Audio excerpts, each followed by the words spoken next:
Hey everybody, it's Dr. V. Happy Halloween. I'm doing a special spread today. This is the just a spread, Halloween themed, and this is about what your love interest is currently experiencing. So I'm going to use some, of course, Halloween terminology to make the point, but let's go ahead and jump right in. I'm going to spray the Sacred Space Smudge Spray from La Quesada Botanical Store. I'll post the link in the Etsy to her Etsy shop below. Spirit, please use me as a clear channel for communication. May the messages that come through be in the highest good of all those concerned. I draw a sacred circle around this space, setting my ego to the outside. May the messages that come through encourage, inspire, edify, transform, and contribute to the elevation, the consciousness of all those concerned. So it is. Okay, so this first, I'm going to pull 3 cards. I'm using the Phantasmagoria deck, and this is what your love interest costume is. So this is the image that they're projecting to the world at this time. This is not who they truly are. This is the image that they're projecting, what they want people to think. So you have the 9 of Grails in reverse, the 9 of Skulls, and the 10 of Grails. Very interesting. So the 9 of Grails in reverse, this would be like the 9 of Cups in the traditional tarot, and that's a card of wishes fulfilled. Now in the reverse, it is more about being sad, having discomfort, their disappointment, dissatisfaction, complacency, things like that. So what I'm getting is that what they're projecting into the world is that they have this wishes fulfilled, that their life is great, everything is awesome. Everything is awesome. The reality, not so much. They're not feeling it. This is not something that feels really fulfilling. It feels very disappointed. It feels very discontent. But they're hiding that. They're not allowing that to come forward because they want people to see, their costume is one of happiness, contentment. If they're in another relationship, then they want people to think that that everything is awesome, that things are great, things are working out in their favor, like everything looks wonderful. But beneath the surface, it's actually this discontent. This 9 of Skulls is a card of really about feeling abundant, feeling rewarded for past efforts. This is someone who may even be feeling more sensually alive. Again, however, this is a costume, remember? So this is like the costume, the image that they're projecting is this. That they could be projecting to the world that they're really happy, that things are really great. Again, we have that same message that things are like their life is successful. They feel growth. They feel financially abundant, when the reality is that underneath it all, they might be really struggling. There might be really a lot going on that they're just not showing. They're hiding it from the world.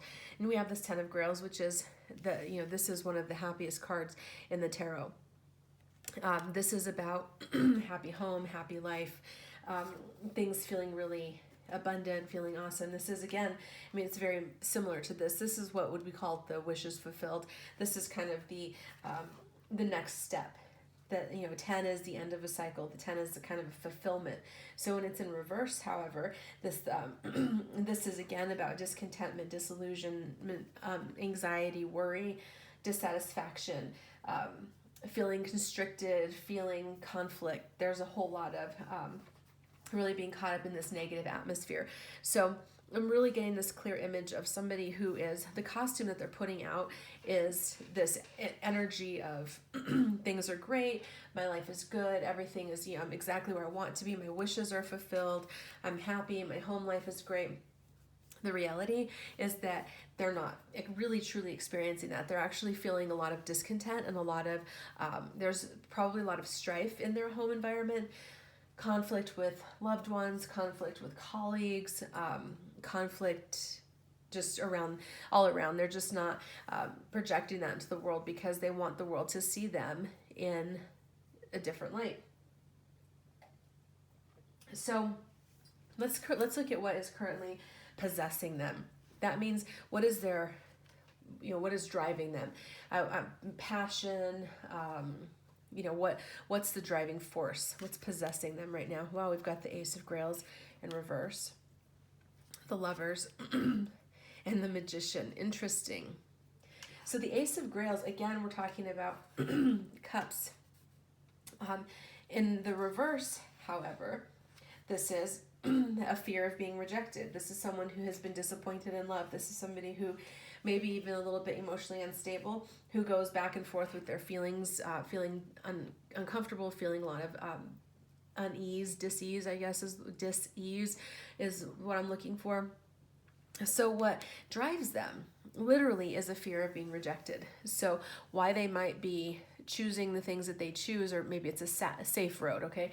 Maybe it's easier to go down this path than it is to go down a more challenging road. It's interesting because what just came to mind is like a hike. So there's like, if you're a hiker, you know that you can, often there's different options. You can take the route that's more challenging, or you can take the easier route. This is a person who is currently taking the easy route, not who always in the past has taken the easy route and is currently taking the easy route because they fear rejection. They fear putting themselves out there and failing and getting hurt because they've been disappointed in the past. But they're driven by this desire to be in this lover's energy. The lovers is not just about connection with an intimate partner. That's a big part of it. It's also about community. It's about feeling connected with others. It's about, feeling the sense of love and encouragement and wanting to be in community. Yeah, really in community. But what I'm getting is because of this projection, this false projection, the costume that they wear, it actually keeps them isolated, because if you project to the world that you're like life is one way, but it's truly another way, it's going to keep you isolated because you can't really let anybody to get close enough to see you, to really experience you, because they'll see beneath the surface.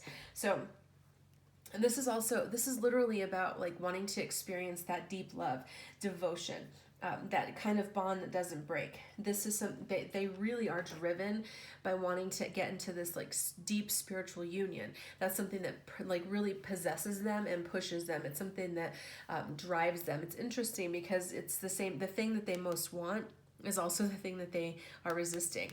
So what's possessing them right now also is the magician energy. And by possess, I don't mean like in the extreme. Okay, that's not what I don't want you to get like freaked out. I don't mean like they're possessed by something. I'm saying that it's something that is really driving them and contributing to their passion and what is kind of compelling them to move. Then they have the magician, which is about spirituality. This is a card that definitely is about action, activity, creativity, ambition. This can also be communication. This also, to me, this card can be, when it goes into the negative side, the dark side. Now remember, I believe we all possess dark and light, just like we all possess masculine and feminine. That's just the way that it is. And now this person can be really, really driven by their ego. So part of what might be driving them right now, remember this fear of rejection, could be related to being driven by their ego. It's like they want to have this power, the power of the magician to create things, to manifest this life that they really desire, but they're also fearful of rejection, and so it feels like their ego compensates for that, where they're like maybe have a difficult time admitting flaws or wanting to take responsibility for themselves, and that way they really just get caught up in this this energy of being fearful and protecting themselves with the ego. You know, this is also suggesting to me, the message that's coming through is that they may be playing around a little bit with their own ability to manifest. They may be thinking more about that. It feels like it's still very new, and there may be some hesitation around it, but there's definitely some ideas and some intrigue about whether or not they can actually manifest. They might be exploring new spirituality, different spiritual perspectives. So, let's see. Let's look at the Halloween candy. Like, how can they get more, or what are they doing to get more sweetness from life? Interesting. We have the Two of Grails, the Five of Grails in reverse. Wow. And the Daughter of Skulls. Interesting. This is interesting to me that this card came up. So this is like, how are they trying to get more sweetness? How are they trying to pursue more sweetness and that kind of really just feeling like life is more instead of being such a stressful experience all the time, that it's something that feels good and it feels beneficial. And this is a Two of Grails. This is about spiritual union. This is, people coming together and really feeling this type of deep, loving, intimate connection. So what I'm getting from this is that how they pursue that is that they are actually really in pursuit. They're looking for this sweetness. They're looking for this kind of spiritual union. They're looking for a place where they can connect and feel that kind of intimacy. That may not necessarily mean that they are moving towards you at this point. It just means that I feel like they understand. They've felt it before. They know what it was like to be in that space with you, and they really want to go. They think about that, when they are wanting to, experience the sweetness of love again. They kind of reminisce on this. Now we have the Five of Grails in reverse. This is a card of an energy of somebody who is finally moving through the past. If you are familiar with the Five of Cups in the traditional tarot, it's somebody there's 3 cups that are spilled, and they're looking at the cups that are spilled, and there's still 2 cups standing behind them that they're not looking at. Now in reverse, this is somebody who has kind of moved away from what was spilled, moved away from what was lost in the fire, so to speak, and are looking at what remains. Okay, and so this is what they're doing right now. How they're getting more sweetness out of life is they're not staring at the past and what didn't work out and how things weren't what they wanted or didn't happen the way that they wanted them to, and they're looking at what remains. So it's like, even in this connection with you, they may be like, well, yeah, this didn't work out and things have been difficult or whatever the situation might be, but I really learned a lot from it, and I understand what it feels like to have this kind of deep spiritual connection. And so it feels like a lot of them have released some of the past that they were holding on to. They've released feeling sorry for themselves, feeling like they lost something, and are recognizing that it wasn't a loss, it was a lesson, and they're able to release some of the negativity they've been holding on to, and they're moving forward. So we have the Daughter of Skulls in reverse here. So what this is saying to me is they're really trying to, again, this is a card that speaks to being out of harmony and being dissatisfied. What this is saying to me is that this is how they are wanting to, how they move towards sweetness. This is a card that talks about energy, being wasteful with your energy. This is about being distracted, being empty, disappointment, uncommitted, fantasizing. What I get from this, quite frankly, is that this might be a person who spends a lot of time fantasizing or wasting their energy in other arenas.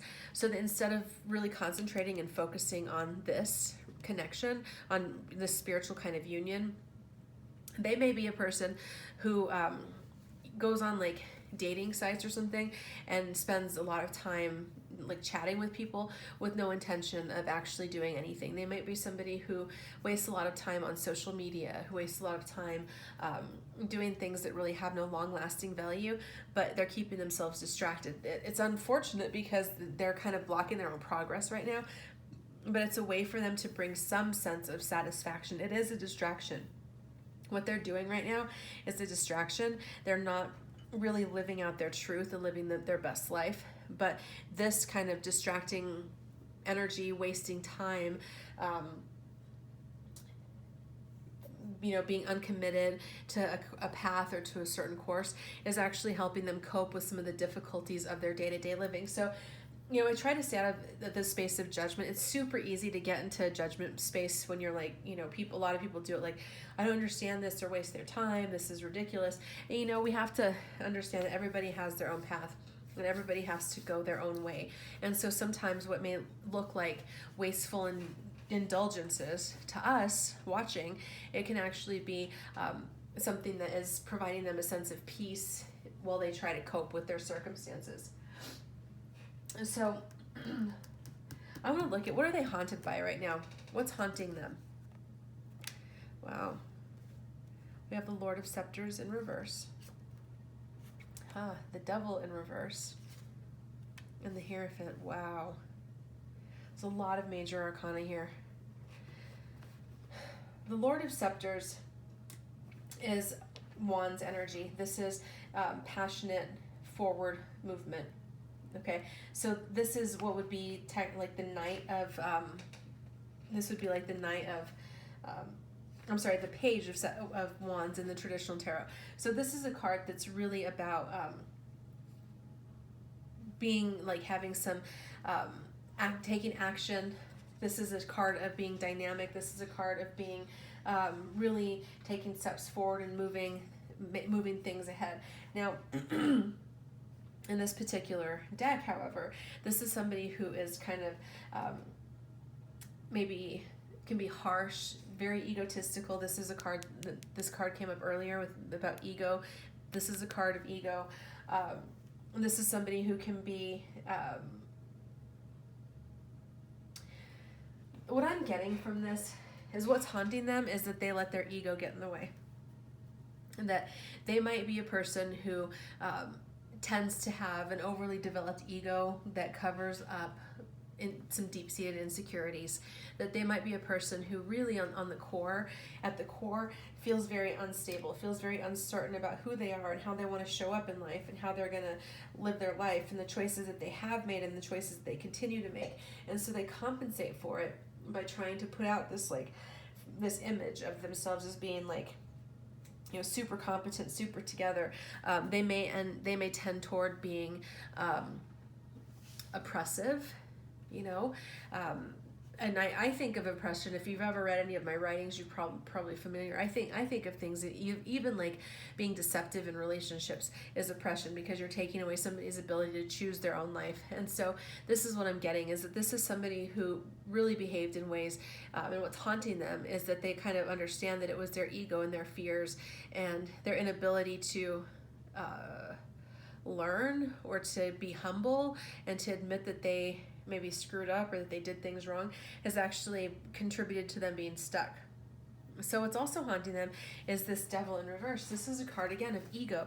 This is it's ego. This is limiting beliefs, behaviors, codependence, addictions, things like that. And so it's really the sense, because it's in reverse, that they are being haunted by the fact that they may still have some of those energies lingering. Okay, this is like they are really still trapped in this sort of prison of materialism, the image, keeping up with the Joneses. They may have given in to their lusts in the past, you know, pursued their earthly pleasures, and at the expense of spiritual union, of they're compromising their integrity, selling themselves out because of it. You might hear Goliath, he's sleeping and apparently having an interesting dream. They may have been, you know, overindulgent in some areas, spending too much money, you know, wasting too much time on pursuit of different things. They may be continuing to be bound by some kind of addictive behavior, compulsive kind of energy. Yeah, this is really a card of really being trapped in like materialism is what I'm getting. This physical, this energy is less about being tapped into their spirituality and their higher selves and being more caught up in the physical reality and this material stuff. So then we have the Hierophant, which is, as many of you know, tradition.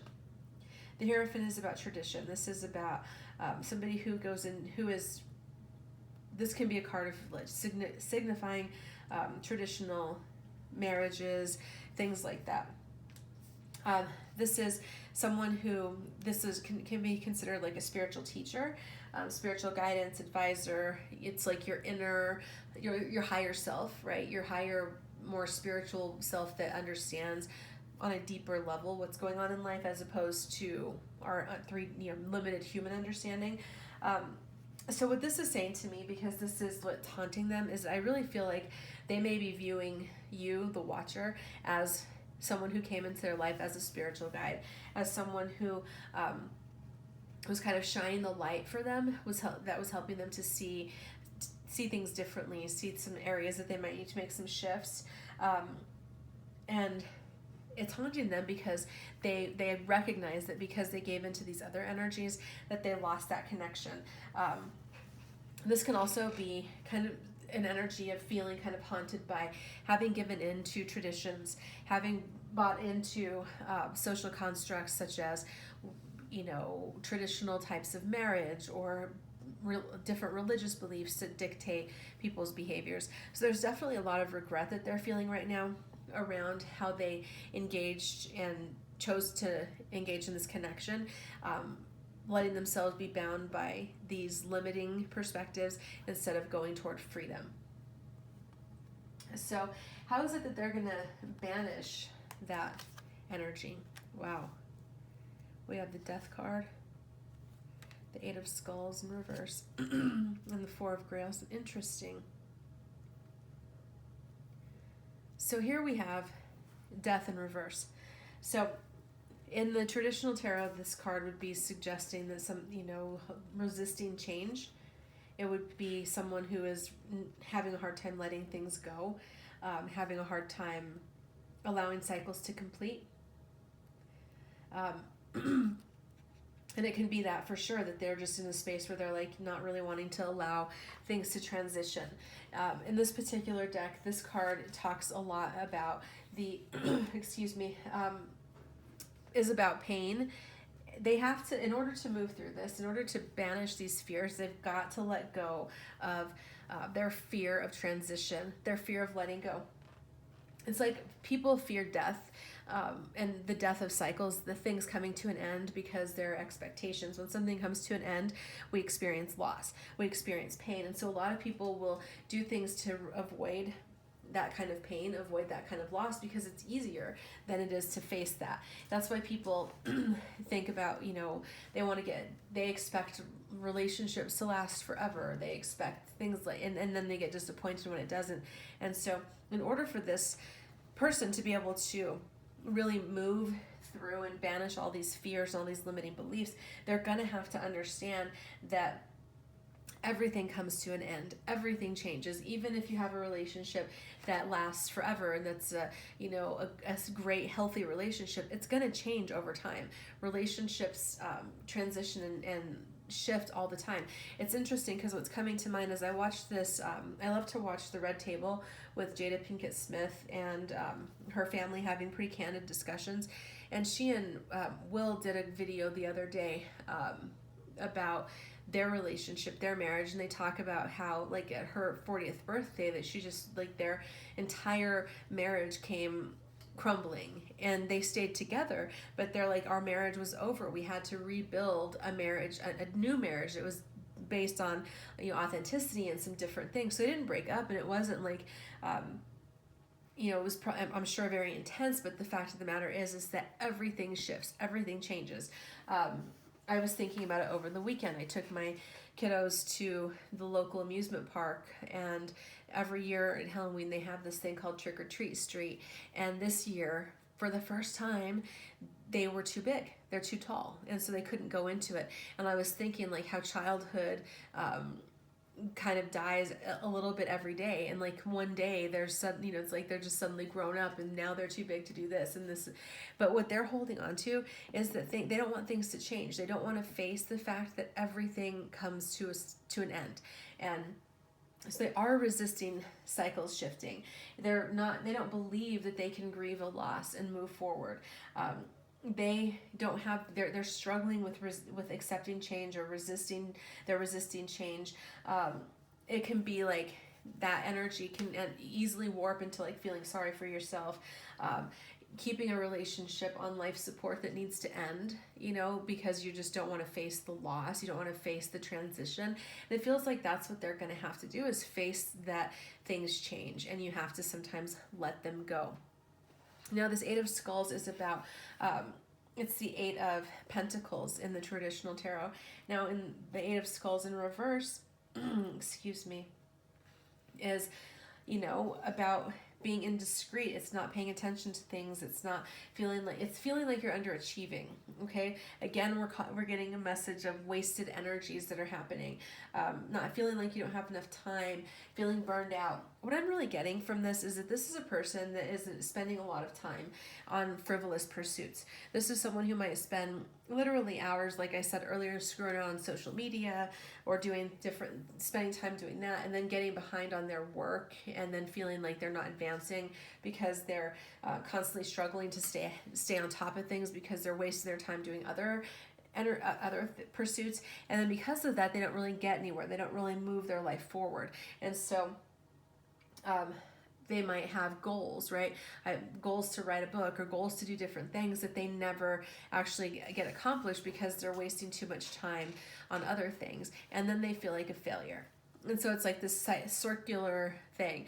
In order to get out of this and to slay these ghosts that they've been dealing with, they're going to have to be able to manage their time better and not waste so much of it, not be so resistant to taking control of their life.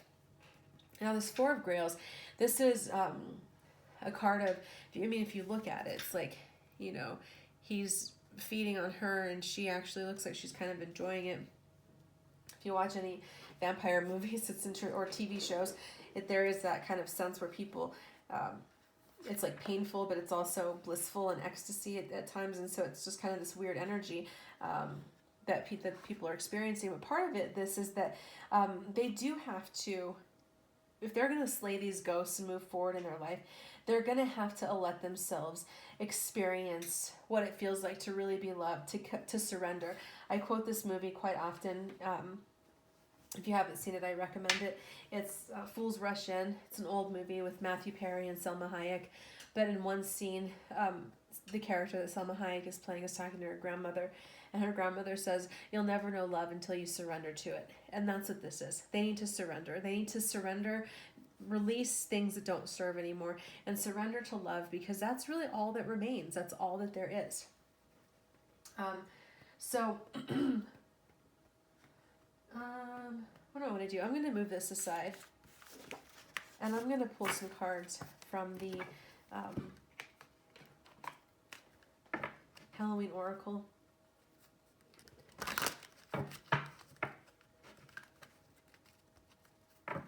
I'm going to pull a card for what are their fears and what are some negative habits that they're dealing with.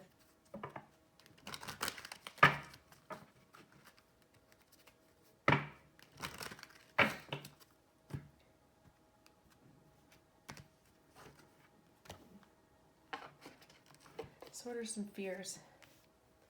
Jack-o'-lantern, protection, negative beliefs, the veil, the future. So it really resonates with the energy right now that just came through. Part of their fear is that they don't feel protected. They don't feel protected. They don't feel like that they're spiritually protected, and they also don't feel like they can protect themselves.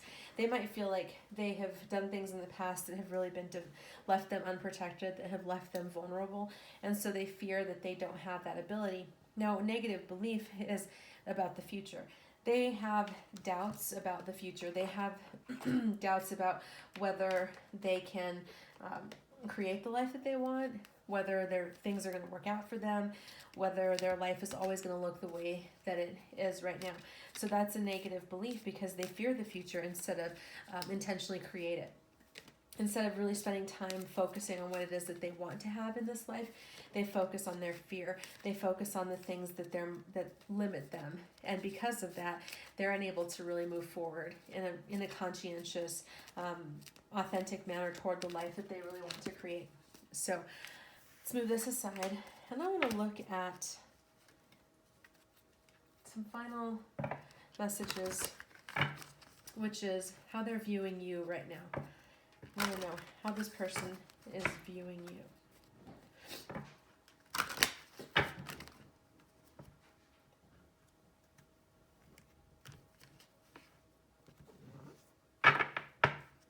So how they're viewing you right now. Witness, to know personal evidence and to speak out. So I feel like what this is saying is that how they feel about you is that you have witnessed them, you know them on a really intimate level. And you may even have spoken some truth, okay? You may even have spoken out about some things. You may have told them about themselves, but they're viewing you as somebody who has witnessed them. They feel pretty, what I'm getting is that they feel kind of exposed and vulnerable with you. So what is it that they want you to know? Hunter, aggressor, tracker, provider. So I get two messages from this, that they might feel like you are the aggressor, the tracker. They might feel, again, a little bit threatened by you. That's not to say that you've done anything wrong. It's just that that's maybe how they're they're feeling, that they might feel a little bit intimidated by you.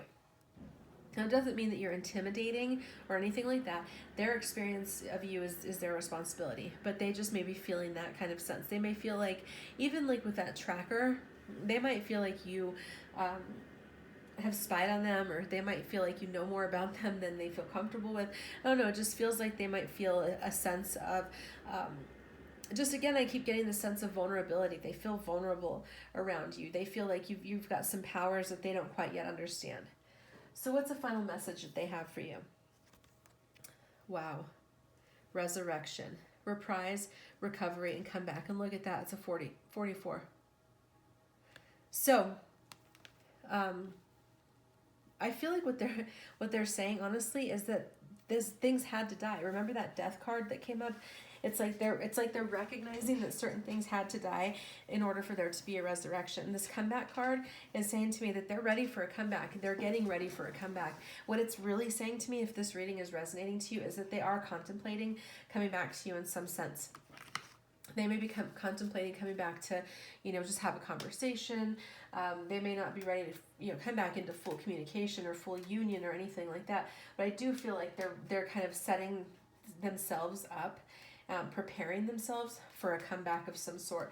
They really want to get into that space of feeling like resurrection. They don't want to feel stuck anymore. They don't want to feel like they're in this space of not letting cycles come to an end and continuing to perpetuate the same thing over and over again.